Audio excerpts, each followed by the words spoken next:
Bonjour tout le monde, bienvenue sur Découvre Bitcoin. Aujourd'hui, j'ai la chance d'être avec Antoine de Wizard Sardine. Salut Antoine. Salut.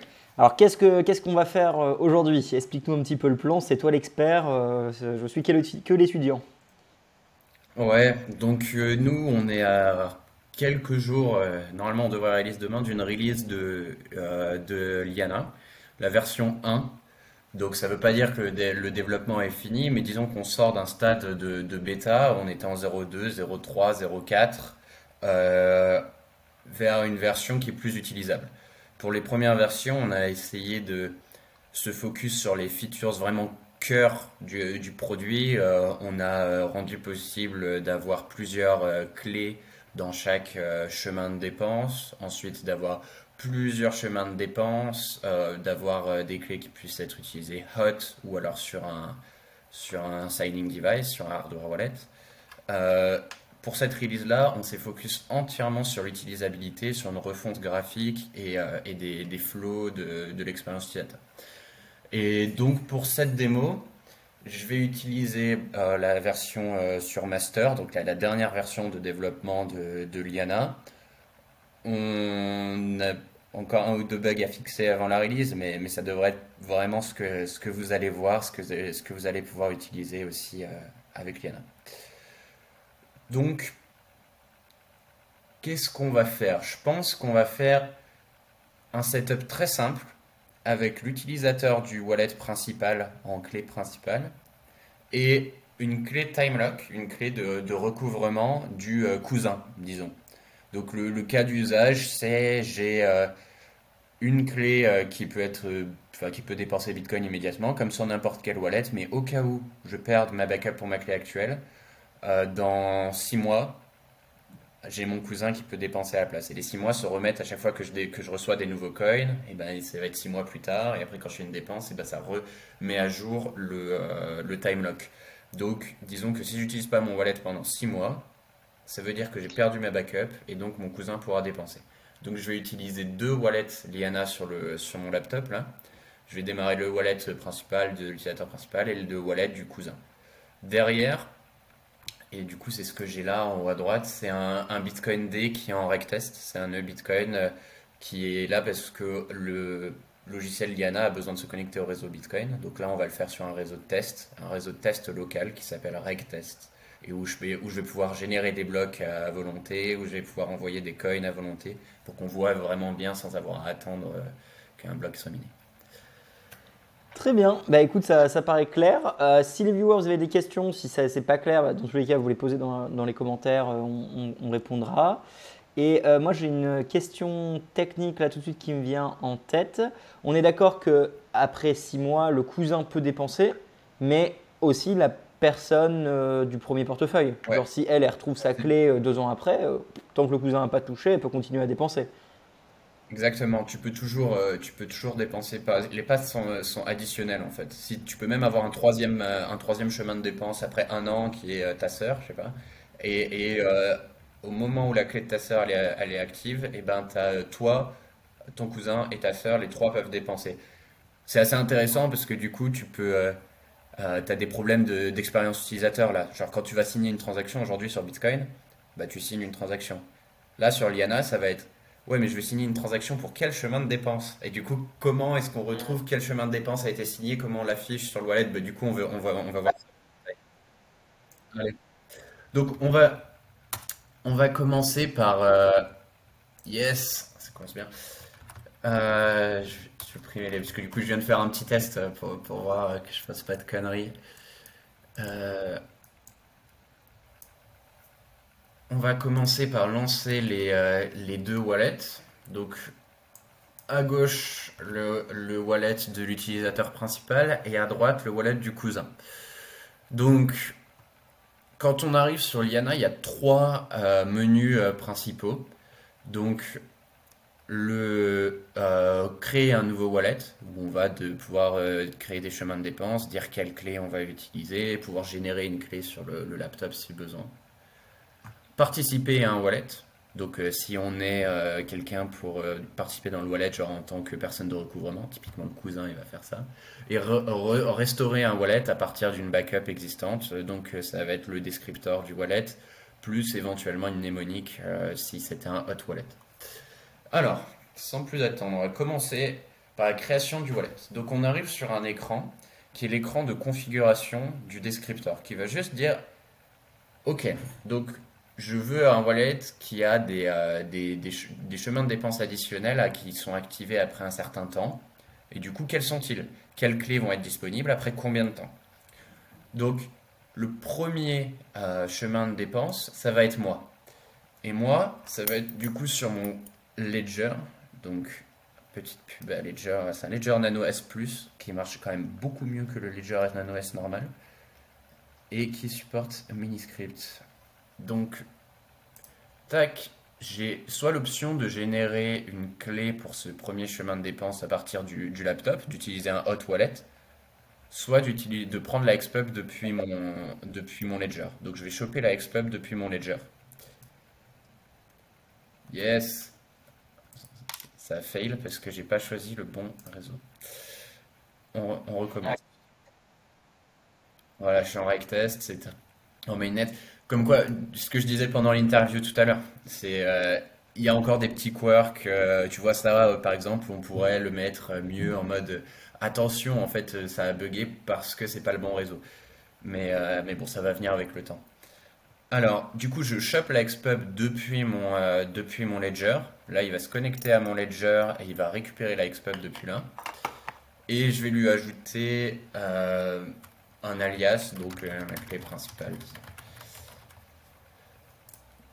Ensuite, c'est le pass de recovery. Donc le chemin de dépense qui est après un certain temps. Je peux en mettre plusieurs, par exemple. Mais je vais en utiliser un seul. Après combien de temps? Bon, on pourrait mettre après, disons, 9 mois dans la réalité. Là, étant donné que je vais générer les blocs à la main, même si c'est le rec test, ça fait un peu chauffer mon ordi, donc on va dire que ça va être après 1000 blocs. Donc 1000 blocs, ça correspond à 6 jours, 22 heures. C'est juste pour l'exemple.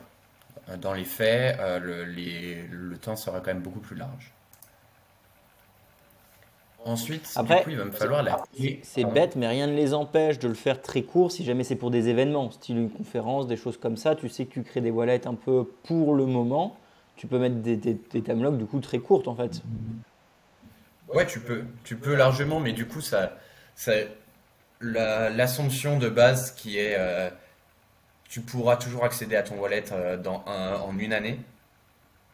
Pour des temps plus courts, c'est plus compliqué parce qu'on peut dire, c'est plus, disons que si tu as un truc inférieur à un jour, c'est facile de te retenir quelque part pour que le chemin de dépense soit disponible pour le deuxième. Donc tu peux avoir des attaques un peu plus faciles de ce point de vue-là, tandis que pour un an, c'est quand même moins raisonnable de penser que tu peux être retenu. Donc pour la deuxième clé, je veux pas générer une clé sur mon propre ordinateur. Donc je vais aller du côté du cousin. Et le cousin, lui, va choisir de participer dans un wallet et on va générer une clé sur le laptop, une clé hot. Mais bon, typiquement, il aurait un Ledger aussi, le cousin, ou un autre hardware wallet qui supporte Miniscript. Il va transférer la clé à l'utilisateur principal qui va l'appliquer. Donc, on va lui donner l'alias clé du cousin. Et j'ai pas pris encore le bon network pour le cousin. Donc je choisis le network de test, je change la clé et j'applique la clé sur le bon réseau de test. Ok, donc ma clé immédiatement, la clé de mon cousin après 1000 blocs. Next.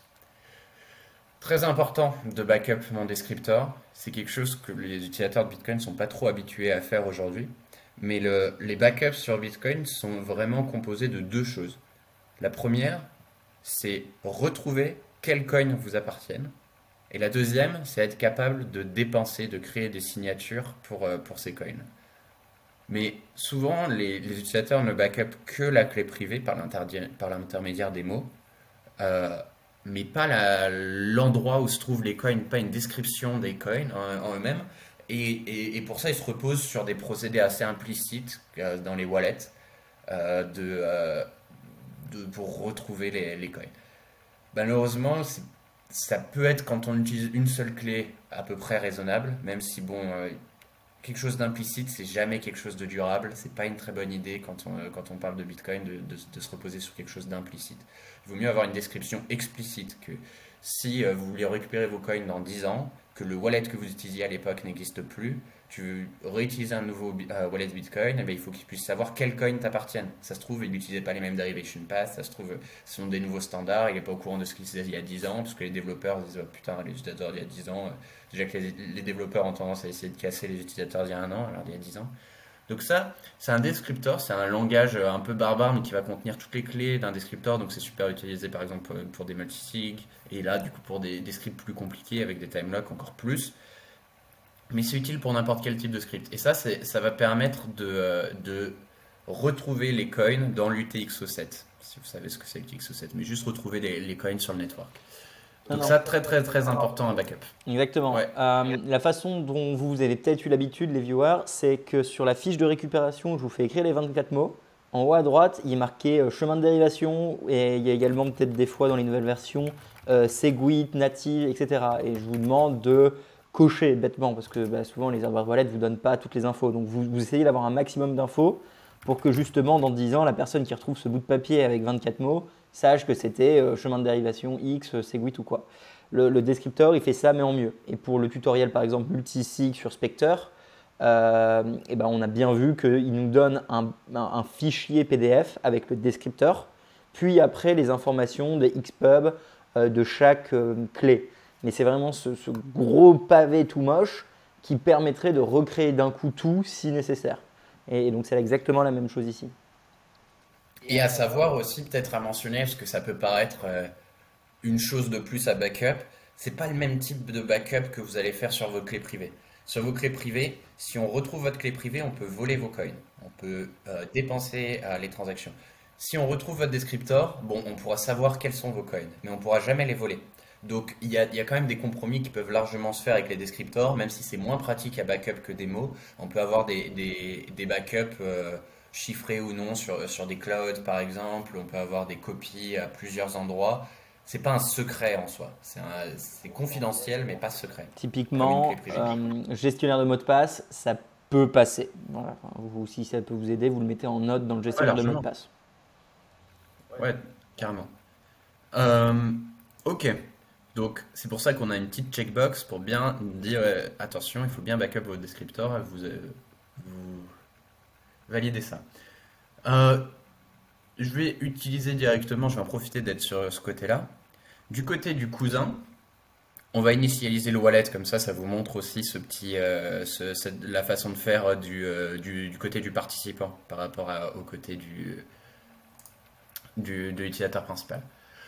Donc il a bien partagé sa clé publique, et ben il va avoir besoin du descriptor parce qu'il faut qu'il sache quels coins appartiennent à l'utilisateur. Donc on lui passe le descriptor. Pareil. Euh, du côté du cousin également, on a la mnémonique, mais ça c'est uniquement parce qu'on utilise un hot wallet pour cet exemple, pour cette démo.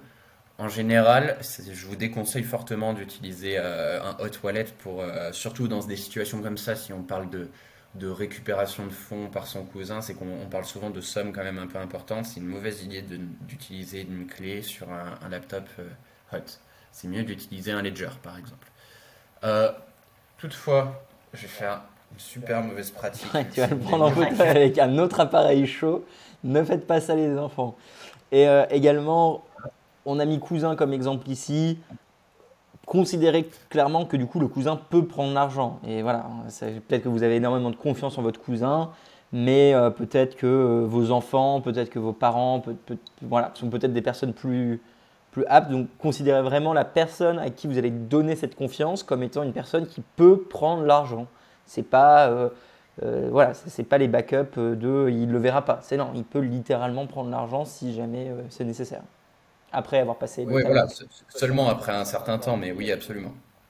Donc vous pouvez, tant que vous perdez pas vos backups, en fait, tant que qui est la situation actuelle aujourd'hui, c'est qu'on assume de base que vous perdez pas vos backups, parce que si vous les perdez, vous avez déjà tout perdu de base. Mais dans la situation sur Liana où vous perdez vos backups, vous pouvez quand même avoir une chance de les retrouver, mais dans ce cas-là, il faut faire confiance à la personne qui était dans le recouvrement, effectivement. Ok, donc on a importé le wallet, le descriptor du côté du cousin. Pareil, il faut qu'il le backup, parce que si un jour il doit recover, il faut bien qu'il sache quoi recover. Euh, le cousin n'a pas besoin de register le descriptor sur un ledger. Par contre, je vais passer assez vite du côté du cousin. Je vais tout expliquer du côté de l'utilisateur principal. Euh, bon, on voit que c'est pas très bien préparé. Je pense que c'est plus simple. Je vais repartir à gauche du côté de l'utilisateur principal. Et ensuite, je reviendrai avec le cousin de l'autre côté. Ok. Donc maintenant, il y a l'étape de registration d'enregistrement du descriptor. Donc c'est que en plus de vous pour vos backups, il faut que le ledger il soit au courant du descriptor. Sinon, il va pas être capable de savoir quels coins vous appartiennent, il ne sera pas capable de calculer les coins de change, par exemple, de savoir quand vous faites une transaction, ce qui revient vers vous ou ce qui sort vraiment. Il va pas être capable de savoir quels sont vraiment vos inputs dans une transaction. Ce qui n'est pas évident à comprendre, mais qui est important aussi pour les hardware wallets. Donc il était en veille, c'est pour ça qu'il y a une connection error. Lui s'était mis en veille le temps que je parle. Mais je peux refresh, hop, et je retrouve. Donc c'est mon ledger avec ma clé principale. Et je peux aller enregistrer le descriptor sur mon ledger. Donc j'ai une confirmation à faire le ledger. Et donc là, il va me passer le descriptor en revue, donc que je puisse voir que c'est bien, que je puisse utiliser mon ledger comme source, comme racine de confiance en fait, que je puisse voir sur mon ledger que, ok, donc mes conditions de dépense, c'est encore un peu brut et tout, parce que c'est écrit en mini-script, mais on pourrait l'écrire dans un langage plus simple. Mais tu peux le comparer déjà par exemple avec ta backup, ce qui sera déjà une bonne étape. Tu peux vérifier du coup le descriptor. Donc tu passes, tu peux le vérifier après 1000 blocs, il y a la deuxième expub. Je l'approuve, je valide les deux clés publiques qui sont utilisées dans le descriptor et il renvoie une autorisation à mon wallet. J'ai bien enregistré mon descriptor, je continue. Ça, c'est la connexion à Bitcoin D. Liana, pour l'instant, nécessite une connexion à Bitcoin Core, donc nécessite une connexion au full node Bitcoin Core, et plus particulièrement au démon qui s'appelle Bitcoin D, qui est un serveur, si vous voulez, qui n'est pas l'interface graphique de Bitcoin Core. C'est nécessaire pour plein de raisons. Un, on n'a pas implémenté d'autres solutions. Donc s'il y a des contributeurs, s'il y a des devs qui regardent ça, les contributions sont bienvenues. Si vous voulez implémenter par exemple une connexion à un serveur Electrum ou quoi, ça peut être le bienvenu. La deuxième raison, c'est que pourquoi j'ai ça par défaut, c'est que je pense que c'est important qu'on ait chacun notre full node et c'est surtout que c'est beaucoup moins compliqué que beaucoup d'utilisateurs le pensent. C'est beaucoup moins compliqué de faire tourner Bitcoin Day sur sa machine qu'on le soupçonne. On va se dire que ça va consommer 500 gigas d'espace disque, etc. Non, vous pouvez faire tourner Bitcoin Day sur votre machine en quelques jours de synchronisation et encore, même en moins si vous avez une machine un peu puissante. Et surtout, vous pouvez prune le Bitcoin Day. Vous pouvez vous en sortir pour moins de 10 gigas. Peut-être un peu plus, 20 gigas, comme ça vous gardez un peu d'historique. Et c'est tout. Et après, il n'y a rien à faire. Bitcoin Day, justement parce que c'est Bitcoin Core, il y a pas grand-chose à faire. Il y a une compatibilité énorme faite sur Bitcoin Core. Vous pouvez rester 3 ans avec le même. Il va rien se passer. Bon, c'est mieux de mettre à jour pour des raisons de sécurité, etc. Mais vous n'allez pas vous faire casser votre compatibilité. D'un autre côté, avoir par défaut la connexion à un serveur Electrum, je trouve que c'est un peu une pression à la centralisation parce que les serveurs Electrum assument qu'il y a un index des adresses et un index de toutes les transactions sur le réseau. Et ce genre d'index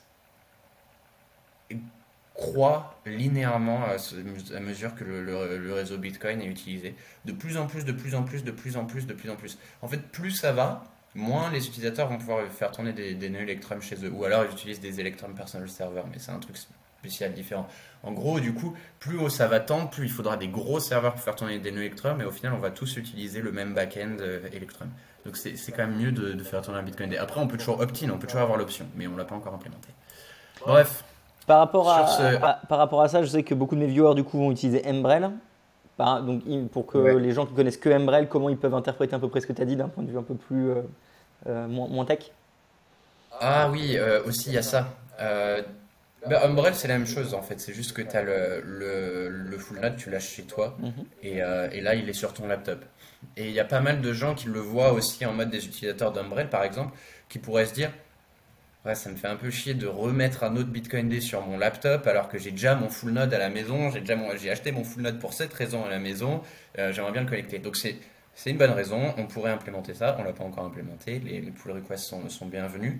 Mais d'un autre côté, pour se compliquer la vie à se connecter à distance chez soi, etc., il y a presque plus vite fait d'installer un Bitcoin D en 2.2 sur son ordi, de le prune, et ça vous prendra presque aucun CPU une fois qu'il est synchronisé, et très peu d'espace disque. Donc il y a ça. Mais oui, si vous avez déjà un Umbrel, c'est un peu de duplication, c'est sûr. Je finalise l'installation, donc ça c'est juste un résumé quoi. Boum, et j'arrive sur le wallet. Donc maintenant que j'ai expliqué pour l'utilisateur principal, vous voyez bien que pour le cousin c'est exactement la même chose. La registration, mais lui il n'utilise pas de hardware wallet, donc il n'y a pas besoin de registrer sur un hardware wallet. Connexion à un Bitcoin D, hop, il finalise et il arrive sur sa page. Mais ce qu'on va faire en fait, c'est que le cousin,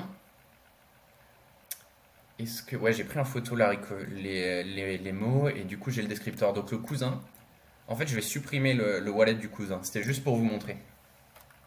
Donc, tac, je supprime la seule backup, enfin le wallet complètement du cousin. Donc si j'essaye de le relancer, je vais être à nouveau au début. Et ça va être intéressant parce qu'après on va faire une recovery ensemble et je ferai la recovery directement depuis les mots et depuis le descriptor. Ok, alors il me reste qu'un seul wallet Liana qui est celui de l'utilisateur principal. Donc on peut parler rapidement de l'interface. Ça c'est la home page. On a un bouton pour envoyer des coins, pour recevoir des coins.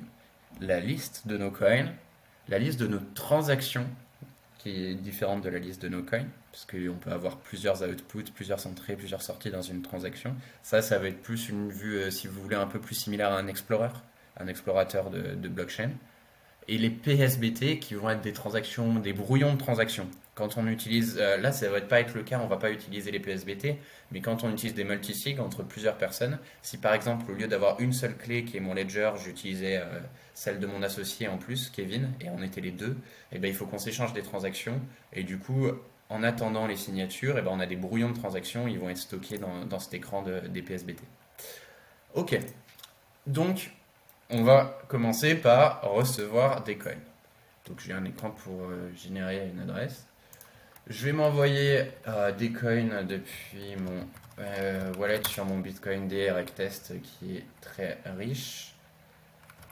Je vais prendre une deuxième adresse et m'en renvoyer un deuxième avec un montant différent cette fois. Je sais pas si c'est bien visible. Ouais, Pour ok. résumer, bien point important, ce n'est pas de la vraie argent. On ne sait jamais parce qu'on n'a pas beaucoup parlé des sigles net, des rock net et tout le bazar, mais donc voilà, Ok.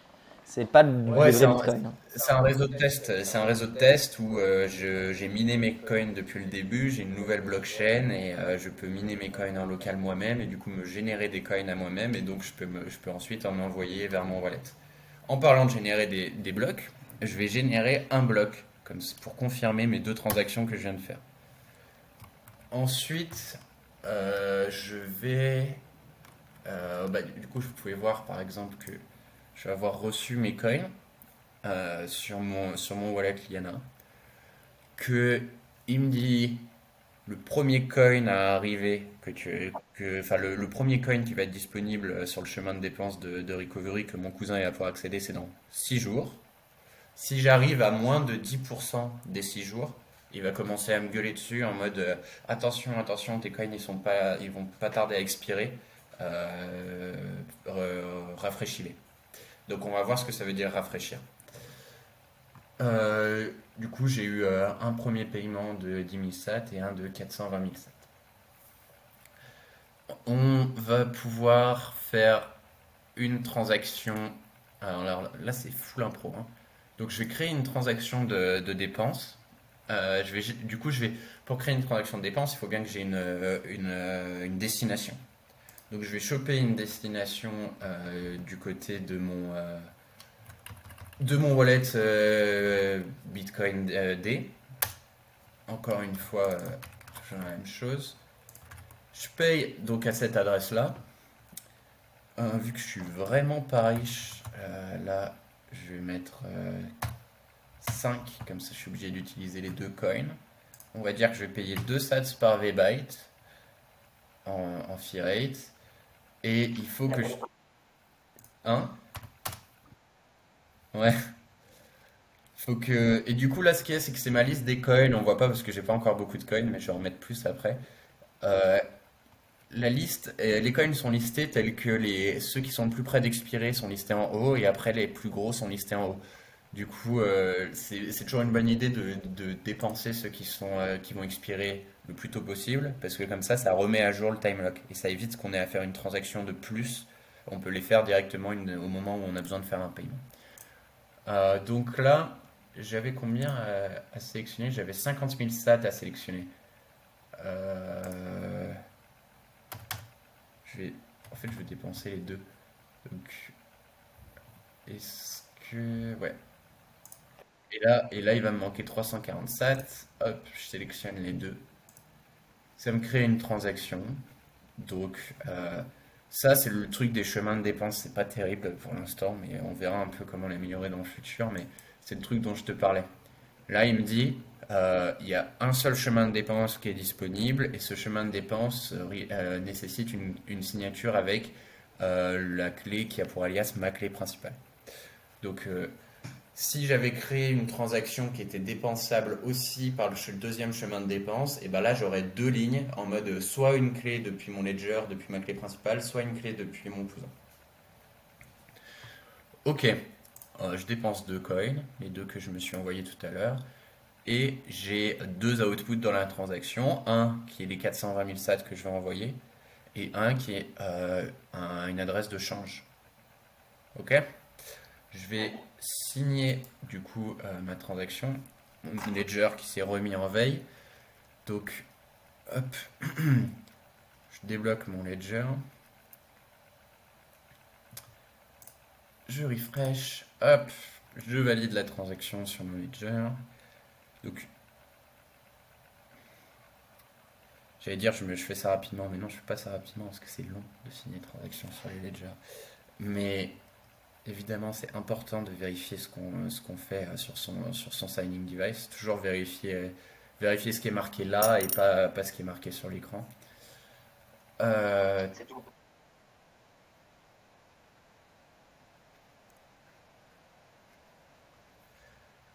Hop, donc j'ai signé cette transaction. Elle est prête. Du coup, je peux la broadcast immédiatement. Donc, c'est ce qu'on va faire. Je la broadcast. Je vais miner un bloc. Pourquoi pas. En fait, il faut que j'attende qu'il se mette à jour. Parfait, c'est mis à jour. Donc, j'ai reçu 10 000 sats, reçu 420 000 sats, dépensé 420 000 sats.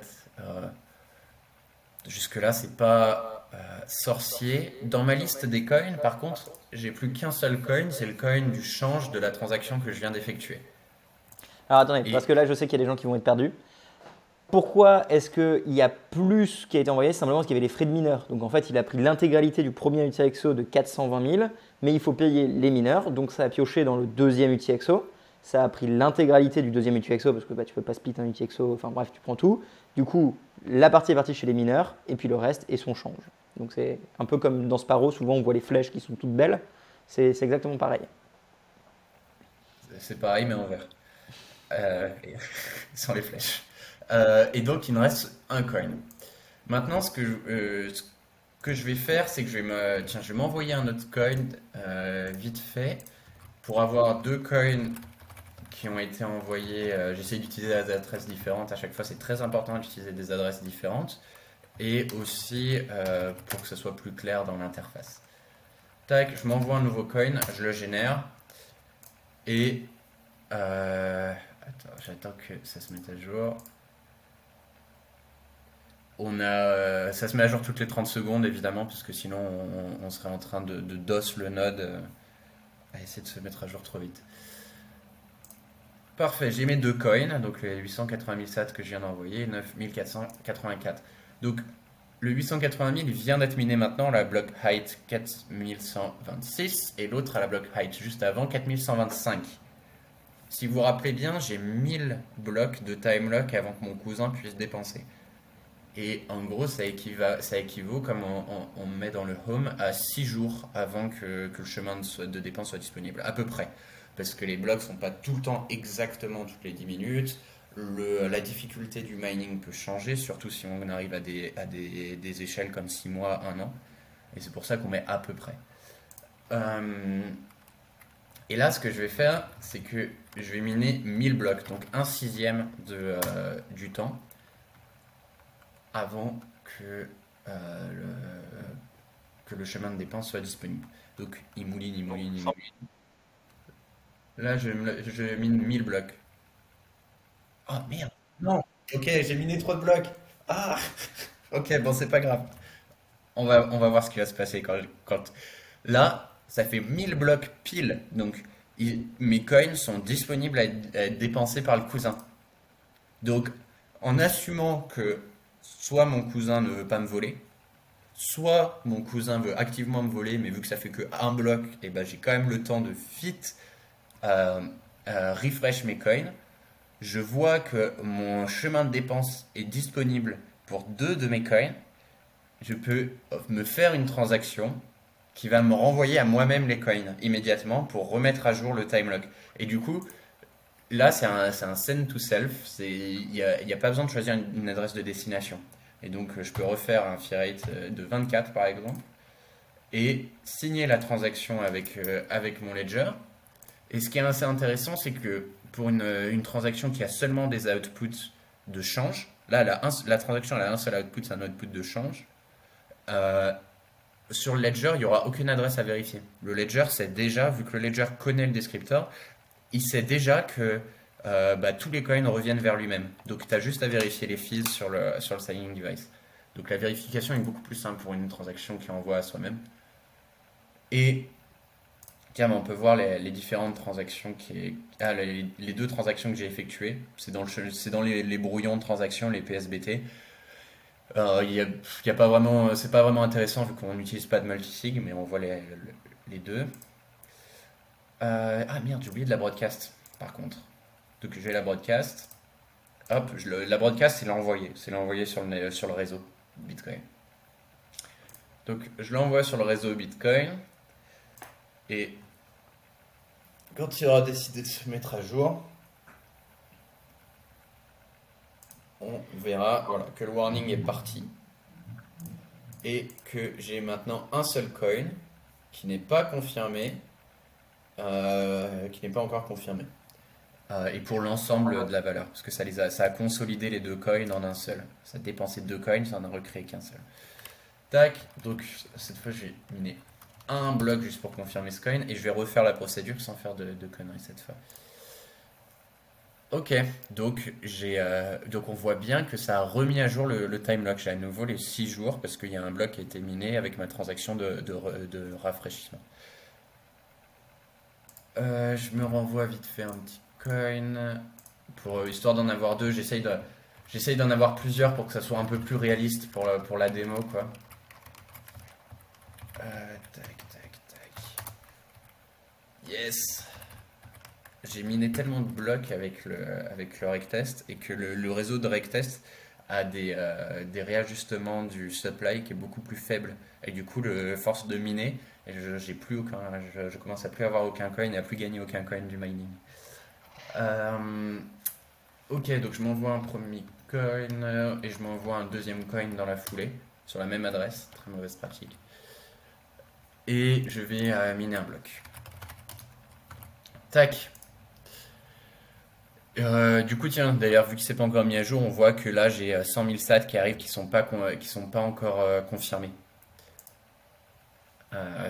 Ensuite, une fois qu'ils seront confirmés, ils vont apparaître dans la balance, la balance entière.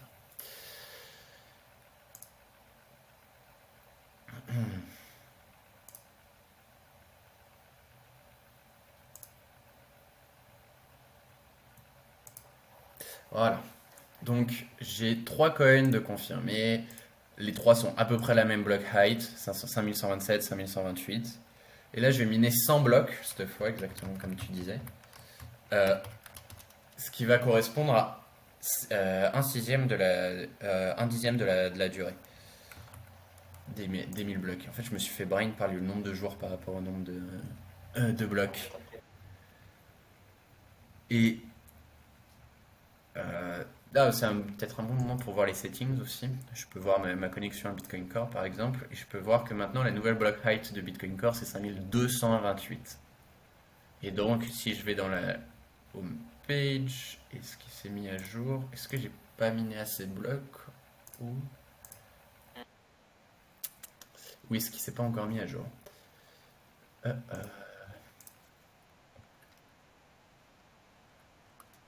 Non, non, c'est un dixième. Mais est-ce Ouais, et du coup, je crois que quand on arrive au niveau des jours, on essaye d'être moins précis parce qu'on peut pas te dire vraiment 5 jours, 10 heures et 2 minutes, quoi. On essaye d'être moins précis pour vraiment montrer à l'utilisateur que c'est pas aussi clair que ça. Ouais, bah, j'en suis à 300, ça devrait être bon. Ah. Donc là, ouais, il a pas encore mis à jour la nouvelle block height de Bitcoin. Ah, ça y est, 5428. Donc, il me reste 4 jours avant que le Bitcoin soit dépensable par le cousin. Si j'arrive euh, encore plus près. Mais là, du coup, par exemple, je vais me renvoyer des coins et on va voir que, aussi un petit effet avec Yana, c'est que tous les coins ne vont pas être disponibles au même moment. Donc, si je m'envoie des coins maintenant, ça va être dans 6 jours pour ces nouveaux coins-là, mais pour les coins existants, c'est toujours 4 jours. On va le voir tout de suite.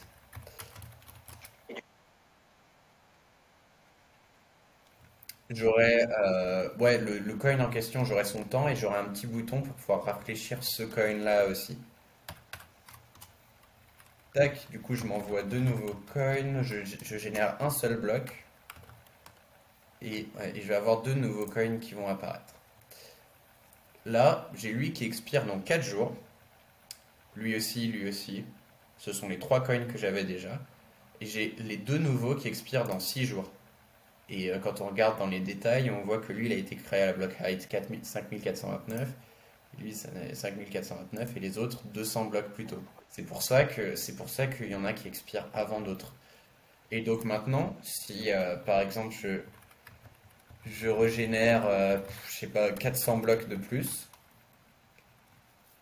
il faut que j'arrive à 10%, j'en ai déjà généré 400, donc je vais en mettre 501, juste pour trigger le warning des moins de 10% sur les trois plus anciens en fait.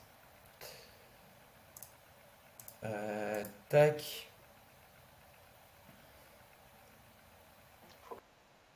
Ouais, ouais, ça fait que ça refresh. Là, on voit bien que ah, boum, il s'est mis à jour. À peu près 2 jours, un jour. Le compte n'est pas, est pas très consistant entre les deux écrans. Ah, donc il est pas, il crie pas tout de suite encore là. Je vais en générer un de plus.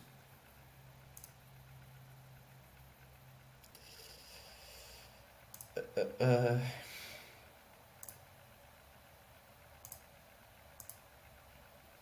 Tiens, je peux faire un exemple déjà. je fais un exemple de régénérer un seul coin. Parce que c'est peut-être que certaines personnes vont avoir merde, comment on dit? N'aurait pas résistance, mais quelques concerns avec la vie privée. Euh, euh, voilà. Avec le fait que si j'utilise le warning Exactement, si j'utilise le warning qui est là, qui devrait être là soon, et ben je vais consolider tous les coins en un seul et créer un seul coin de change. Ça veut dire que je vais signaler au réseau que avec une très forte probabilité, ces coins-là m'appartiennent tous, en fait, vu qu'ils reviennent tous dans le même outil que ça. Donc par contre, ce que je peux faire, si je suis consciencieux de ma vie privée, je peux refresh mes coins un par un. Et on peut voir que du coup, il n'y a qu'un seul coin de sélectionner. Je me fais une transaction de refresh à 1 sat par byte. La Tu, belle vie. tu signes, tu broadcast. Pendant qu'il fait ça, donc souvenez-vous tous, hein, le ledger sert à signer. Mais après, il faut dire au nœud que cette transaction signée doit être envoyée aux autres nœuds pour être mis par un mineur dans un bloc. Le ledger ne n'envoie, enfin, c'est pas le ledger qui envoie l'information au réseau, c'est le nœud enfin, le ledger est connecté à un nœud, donc c'est le nœud qui envoie la transaction. D'où le broadcasting. Le ledger n'est qu'un appareil de signature cryptographique, c'est tout. Tout à fait. Euh, Alors, ce qui est bien, c'est que là, on a quand même un dev core Bitcoin qui valide à chaque fois mes trucs éducatifs, donc au moins, je vous dis pas de la merde, il y a une petite preuve. je m'étais trompé de 100 blocs dans mon calcul tout à Mais l'heure. Je sais pas si je suis une bonne source. Euh, du coup, voilà. Parfait. Donc j'ai mon nouveau coin que je viens de rafraîchir, qui lui expire dans 6 jours. Les coins les plus vieux qui sont tout au-dessus, ils expirent dans moins de 100 blocs. Donc aujourd'hui, il y a 144 blocs dans un jour. Euh, et j'ai les deux coins que j'avais créés entre les deux, là, après 200 blocs, qui eux ont encore 2 jours avant d'expirer. Et là, il me dit, ah bah il y a deux de tes coins, pas tous, pas l'entièreté du wallet, mais genre deux de tes coins qui vont bientôt avoir le chemin de dépense disponible. Attention, rafraîchis-les. Et donc là, je peux aller et la rafraîchir. Et d'ailleurs, je pourrais tous les rafraîchir. Bon, je vais pas le faire une 45 millième fois, euh, mais on voit bien l'idée. J'ai certains coins qui sont disponibles, d'autres non. Exactement. Ce que je te, voilà, ce que je te propose, c'est d'aller voir le cousin. Est-ce que j'ai d'autres trucs à montrer ici? Ouais, si vous voulez avoir des informations sur votre nœud Bitcoin, vous pouvez aller dans le truc Bitcoin Core. Pour le rescan de la chaîne, on pourra le voir avec le cousin. Euh, Si vous voulez des informations sur votre descripteur, vous pouvez le retrouver ici aussi. Et vous pouvez changer les alias des clés ici aussi. Je sais pas si à la place de ma clé principale, je veux foutre drop table si c'était un ETF. multisig, on serait sur la même interface et la personne. Non, on serait avec simplement chaque personne qui a une clé à son Liana avec le output descriptor du truc complet. Et, euh, et simplement, toi, tu aurais créé une transaction, elle serait dans mes PSD, enfin dans mes PTPS, PSBT, ouais. PSBT. Et du coup, toi, tu me dirais en SMS, ça y est, j'ai signé de mon côté, à toi. Moi, j'ouvre mon Liana, je sors ma ledger, je vais dans ces transactions, je prends ta transaction, je signe par au-dessus et je fais la passe à la troisième personne. La troisième personne fait la même chose, et elle est broadcast et nos trois Liana s'actualisent en renvoyant le coin dans notre pool de coins non dépensable. C'est ça? Exactement. Ok. Exactement. Du coup, voilà, tu peux changer tes alias ici et des informations à propos du wallet. Bon, là, c'est un peu n'importe quoi les infos parce que c'est encore une version de développement. Ok, donc là, on va fermer le coin, Ouais. le wallet du principal.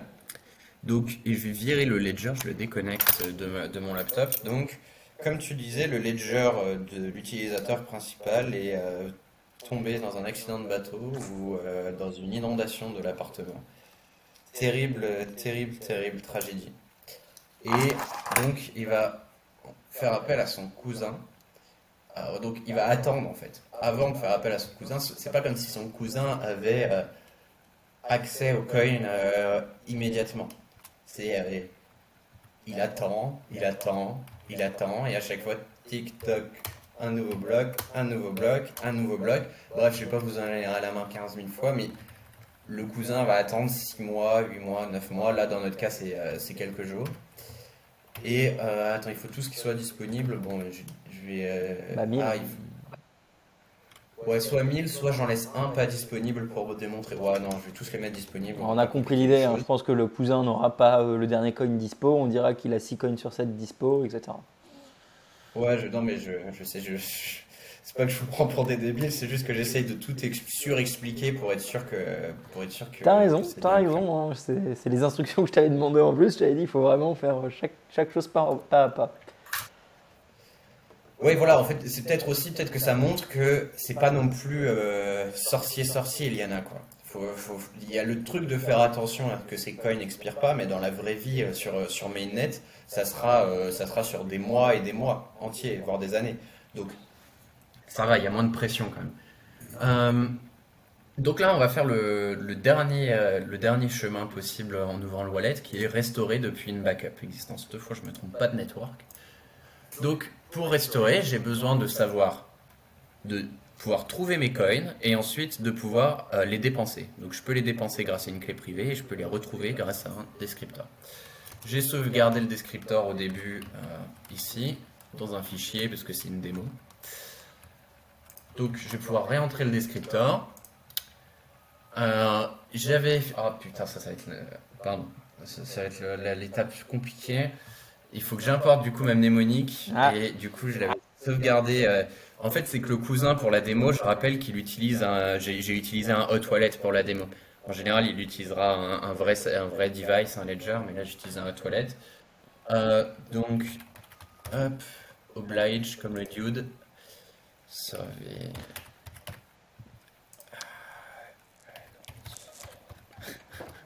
bah pendant que Pire tu fais truc. ça, je te laisse ta pêche, je vais meubler. Euh, Même le coupe, tu peux pas faire du montage là. Si, je peux couper aussi. Mais ouais, meuble, vas-y, meuble, on peut discuter. Je fais Ou je pas fais un du truc montage, très j'étais très. pas mal à l'aise, ou alors je meuble et tout le monde dit. Non, mettez un commentaire pour Antoine. C'est sympa qu'il prenne le temps de nous montrer Liana. C'est déjà incroyable qu'il l'ait construit. Et, euh, et c'est pas mal d'un point de vue plan d'héritage, hein. Enfin, j'ai fait des tutos sur les plans d'héritage. Il y a Pamela Morgan qui avait Bitcoin Inheritance Planning, mais c'est parce que on n'avait pas ce type de solution que ça existait. Euh, Est-ce que ça veut dire que vous devez tout transférer, tout changer? Je pense qu'il faut le faire petit à petit. Prendre ce premier tuto, c'est une étape.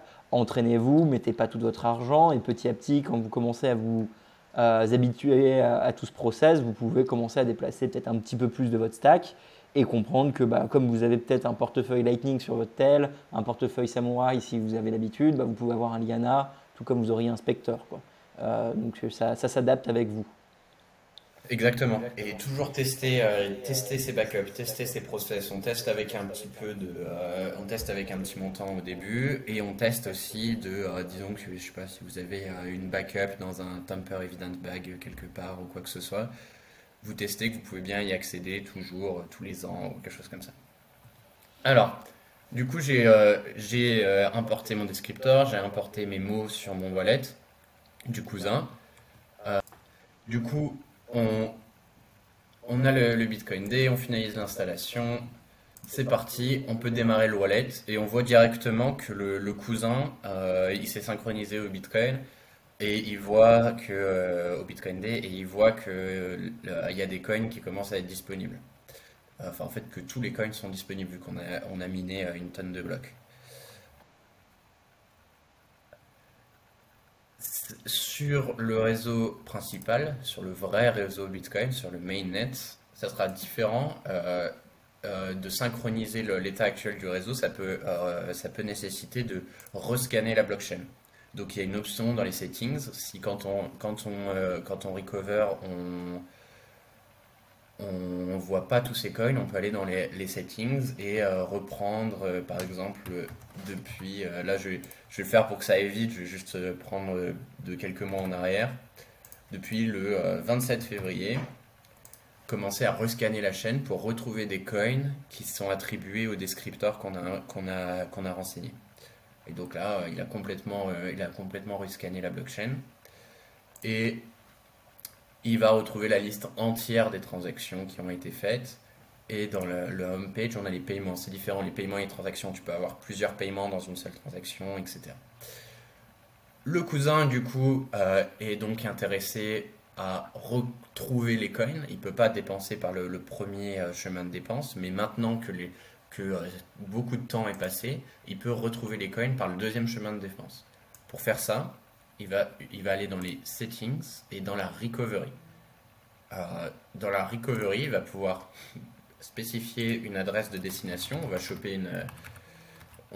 une adresse histoire de dire.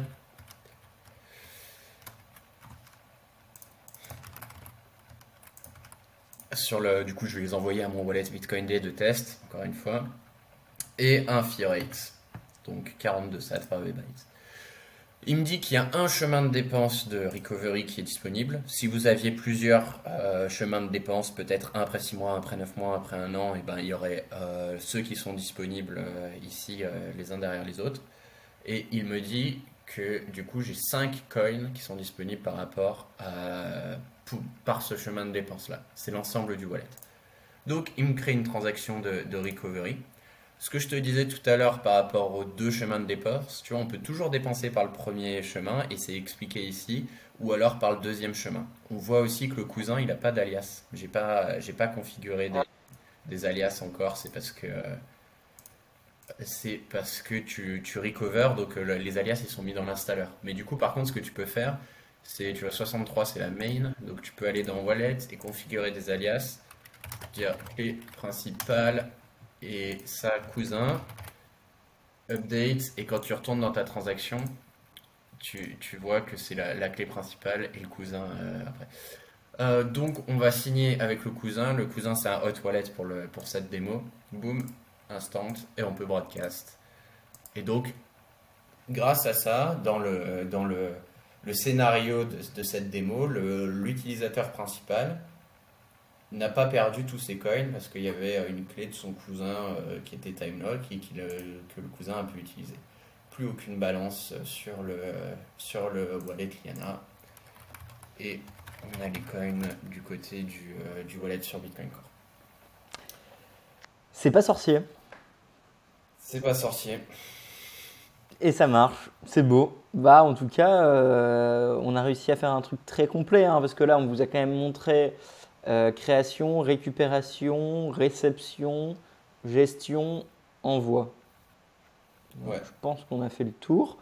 Euh, Si vous voulez contribuer, bah voilà, vous avez bien compris que obviously, Wizard Sardine est toujours preneur de personnes. Le code est complètement open source. Vous pouvez vous-même lancer vos code tests ou alors le faire en mainnet. Faites attention, petit montant, entraînez-vous.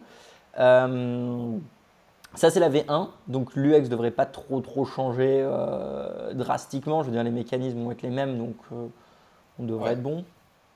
Non, ouais, là on a investi pour la V1 sur une refonte de l'UX. On va pas la changer sous peu.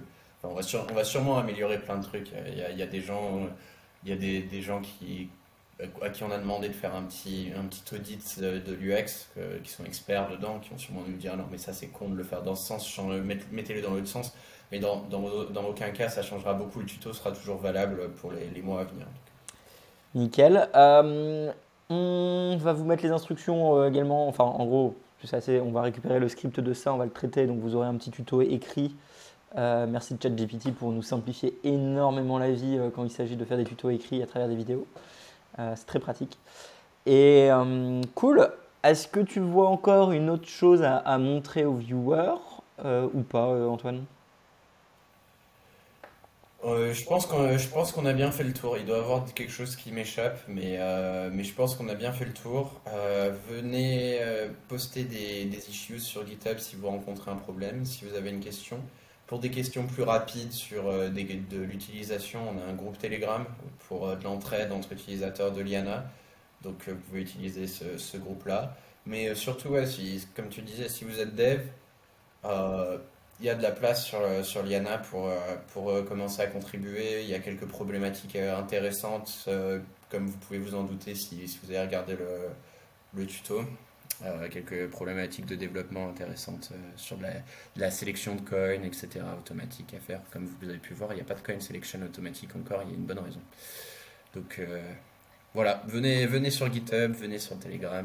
Et Et merci Roxy. ouais, Ouais, Roxy, ouais. est-ce que je peux juste faire une grosse mention, un gros big up à Edouard de notre équipe? Tu disais à Antoine et Kevin, là ce que je viens de démontrer, moi j'ai travaillé la partie du démon de Liana, parce que Liana s'est séparé en deux, avec un démon et l'interface graphique. L'interface graphique se connecte au démon. Et tout ça, là, tout le travail sur l'interface graphique, sur la présentation, c'est tout Edouard Paris qui a implémenté. Donc gros big up à Edouard Paris d'avoir fait cet énorme travail. Voilà, merci. Désolé d'avoir. Ah, pas de souci. Et moi, je vais vous dire marketiquement, je sais pas comment on dit. Si jamais vous essayez, si jamais vous avez fait ce tuto, si jamais il vous a plu, postez-le sur Twitter, mettez un screenshot de votre Liana qui fonctionne avant d'avoir mis l'argent. Ne doxez pas votre adresse, s'il vous plaît, en disant, bah voilà, un Wizard Mar Sardine, Lilia est lancé. Donc, écoutez, nous.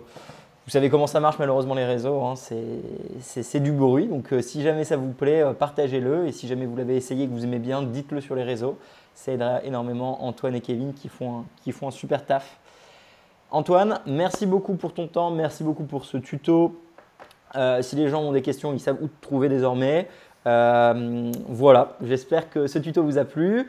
Et on se retrouve là, bon, je ne sais pas quand, mais on se retrouvera probablement pour d'autres choses un jour. Et bah, bisous à vous tous. Merci à vous. Salut. Merci d'avoir écouté la vidéo. Pour nous suivre sur les réseaux, c'est Découvre Bitcoin. Un grand merci aux Patreon, aux personnes qui font des donations ou qui nous soutiennent via le e-commerce pour qu'on puisse continuer à fournir des formations, tutoriels et interviews gratuites en 3 langues.